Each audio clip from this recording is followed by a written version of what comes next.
justifié, mais c'est dur. Ici, si on veut faire un bilan plus global, il y a le Napoli qui perd pour la première fois depuis 2 ans à domicile, qui n'est pas qualifié, qui ne passe pas la phase de Ligue. Conte n'y arrive toujours pas en Ligue des Champions.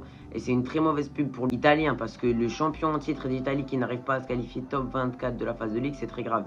Il y a un autre championnat qui par contre lui performe, l'Angleterre. L'APL, il y a 5 des 6 équipes de Première Ligue qualifiées en Ligue des Champions qui sont top 8. Newcastle est à ça de le faire, ils sont je crois 10e. Donc vraiment, la Première Ligue domine le reste. Et quand tu vois qu'un Tottenham, qui est 14e en Première Ligue, arrive à être top 4 de la phase de Ligue en Ligue des Champions, c'est humiliant. Il y a aussi Arsenal, qui est la première équipe de l'histoire à faire le 8 sur 8 en phase de Ligue. C'était jamais arrivé. Il y avait Liverpool qui avait une défaite.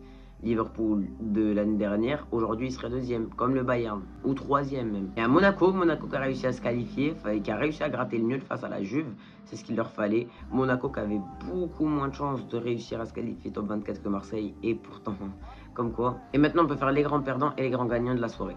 Déjà les grands gagnants, il y a le Sporting qui arrive à se qualifier top 8. Sachant qu'en championnat portugais c'est bouché, le Porto va sûrement gagner le championnat.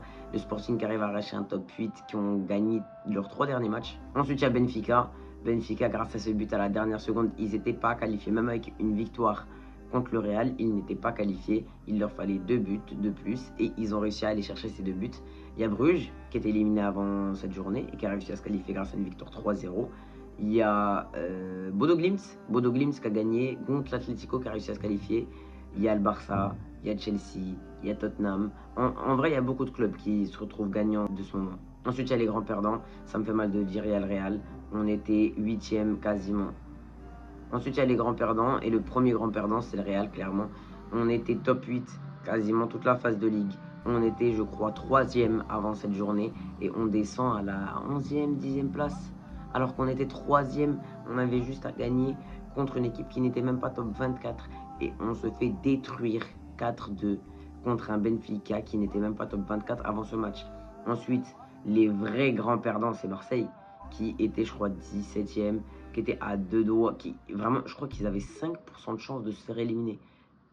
Ils se prennent 3-0 face à Bruges, Bodo Glimt bat l'Atlético, Benfica bat le Real 4-2.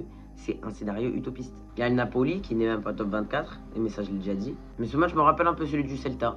On se prend 2 rouges, où c'est une humiliation, il y a vraiment un symbole. Le dernier but du Celta à la toute fin est très humiliant. Là, le dernier but de Benfica à la toute fin est très humiliant. Si on peut arrêter de se prendre des branlées comme ça ferait plaisir. Si on veut se projeter sur les playoffs, on aura soit Bodo Glimt, soit un remake contre Benfica. Bon, je ne vais pas vous mentir que j'aimerais bien Bodo Glimt. Je crois qu'en 8e, on aura aussi un bon tirage. On aura un truc du style Sporting ou Atalanta. Franchement, le fait d'aller en playoff, même si c'est